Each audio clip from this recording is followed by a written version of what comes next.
Hello everyone! Welcome to a very special holiday Q&A with me, Parker York Smith. This is my first time doing a full-on Q&A and I have to say I'm pretty excited about it. I put it out on Instagram. I asked you guys to just send me your questions. Anything goes. A good old-fashioned AMA, as they say. And you guys sent some awesome stuff. So let's just dive right in. These are gonna be in no general order. There's no rhyme or reason. Some I'll probably answer longer than others. I guess we'll just see. P_stretch16. What's your biggest screw up in the kitchen and what's your most embarrassing moment? Biggest screw up in the kitchen, I don't really have anything major that I can think of. My most embarrassing moment, there's several, honestly, but the first one that comes to mind, when I very first started waiting tables when I moved to LA like 10 years ago. It was the first time I was ever on the floor with my own tables, handling it. I didn't really know yet that it wasn't my responsibility to bring the tables water. So I was waiting on a table of like 6 people. They all obviously wanted a cup of water. So I went back to the kitchen, filled up a tray with waters, brought them back, these 6 big, giant, big ass glasses, lost track of it, spilled it all over this lady. She had a leather jacket on, thankfully, so we were able to just wipe it clean. It didn't mess up the jacket. It wasn't suede or anything. And she wasn't that mad. So, moral of this story is, if something bad happens in a restaurant to you because of the waiter spilling something, don't get super pissed at the waiter. They obviously aren't intentionally spilling something on you. So, be nice about it, understand, and you're probably gonna get a free meal, so it ends up being a win. Bry1223 asks, how many hairstyles can you pull off? Well, Bry, I'm not sure. Let's just say all of them. I'm very lucky because of my hair. It's fun. I love messing around with it, but I honestly don't go with a bunch of different styles. You probably always see me sort of wearing some version of this kind of pompadour. JYE Marshall, Jai Marshall Official. I'm gonna mess up a lot of these names, so sorry. He asks, where did you learn styling? Well, I didn't really learn it in any sort of official capacity. I didn't go to school for styling. I've always just been really interested in fashion. I've done a ton of trial and error over the years, figuring out what works best and how to combine different things in order to look my best and therefore feel my best. Andy Willems asks, what is your skincare routine? Without getting crazy specific, I wash my face every day in the shower and then before I go to bed. Always use a moisturizer after the shower and before I go to sleep. But otherwise, I don't really get too crazy with intense products. I like to keep it really simple. I'm a big believer in exfoliating every so often, maybe once or twice a week. Get something with like sea salt in it or some sort of scrub that you can really get a lot of the dead excess skin off your face. And that should keep you looking pretty smooth and clear. Probs Pabs asks, do you diet or meal plan? What's your normal eating routine?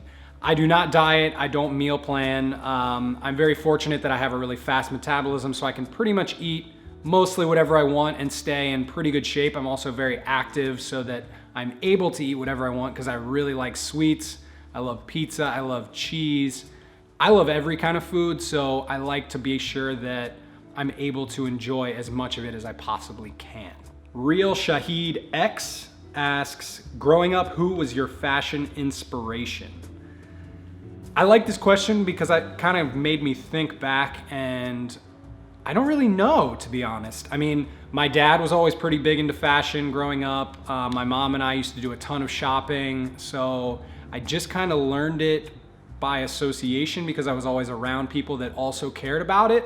I've always been a huge Justin Timberlake fan. He's always had really cool style. And then just like GQ, there was no like specific person, but I was always having my finger to the pulse of what was going on, what trends were happening, and I'd kind of embrace certain ones and avoid certain ones. Daddest Man, that's an awesome handle. He asks, do the same style tips apply to bigger guys? Any tips on where to shop or brands that can cater to bigger fellas? For the most part, yes. I think that if you are a little bit heavier or you are just a naturally bigger person, you still always want to be conscious of how things fit. You don't want to be wearing skin tight, but at the same time, you don't want it to be too oversized because that's honestly just gonna make you look even bigger. I wouldn't necessarily go with like horizontal stripes very often just because they're gonna widen you out even more. But otherwise, just go with what makes you feel good and stick with the classics. Francisco Rashad Smith asks, will you and Jack have a second, more private honeymoon? No, I don't think so. I mean, we'll obviously do more traveling in the future with work or just in our free time, but we're comfortable being open and like sharing everything with you guys. I'm so lucky that I met someone like Jacqueline who is as open to it as I am, because it's fun for us. It's honestly ends up being more of a motivator to go do cool stuff, because not only do we get to experience it, but then we also get to share it with everyone else and hopefully inspire you guys to go try fun stuff yourselves. Dr. Chris Nicholas asks, will we see you on any future seasons of American Horror Story? What's up, Doc? No, probably not, to be completely honest, unless some freak occurrence of events happens. For those of you who don't understand that question, I was in a very small, quick scene in season 2 of American Horror Story. Hey, Fredson. From what I hear, this is the closest you'll get to a girlfriend this quarter. If you are a fan of that show, go back and watch season 2. The episode is called The Origins of Monstrosity. I don't remember which episode in the season it is, but I'm in a little quick flashback. Salvia007 says, or asks, what inspires you professionally? What inspires you to do videos and Instagram?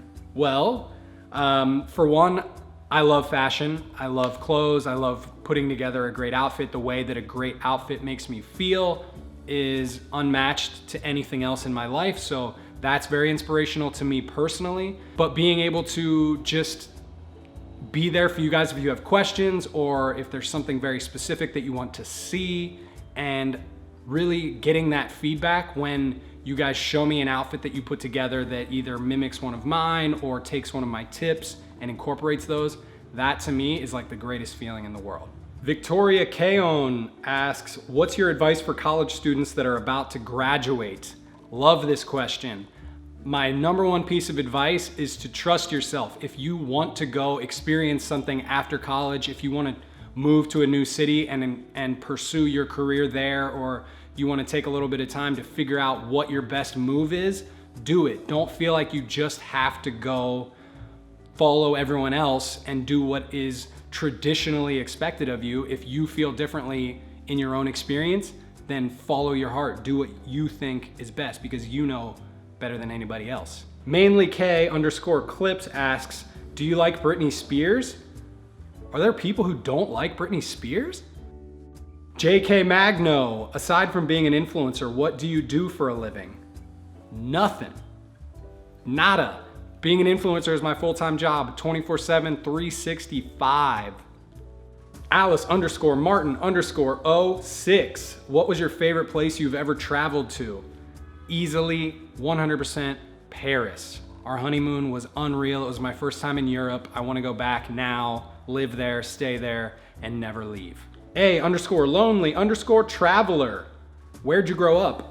Cincinnati, Ohio, the nasty natty, baby. Still got a lot of hometown pride. A lot of my best friends of all time still live there, so it's fun to get back as often as I can. Jacqueline is also from there, so her mom's there, my mom's there. It ends up working out pretty nicely. Oh, I'm gonna mess this one up. Datolin Rahim. I hope that's right. Between being an actor and being an influencer in fashion, which one do you like the most and why? Well, I make a ton more money being an influencer, and I feel like I actually have control over my destiny in being an influencer, so definitely that. Being an actor is really tough. It's super competitive. It does not pay well until you get to like the high ranks of it. So influencer, faux show. And that's it. Thank you so much for your questions, guys. I hope you found this interesting. I hope you learned a little bit about me. Again, I'm always trying to be as open and honest with you guys as possible. If there's something specific that you're curious about, be sure you send me a DM on Instagram. I am very good about answering those as often and as quickly as I can. It's fun for me. It's hopefully fun for you. I appreciate it. Thank you so much. If you enjoyed the video, hit that thumbs up, subscribe if you are not already. If you are subscribed, hit the bell icon, join the notification gang. Thank you guys. I will see you when I see you. Bye.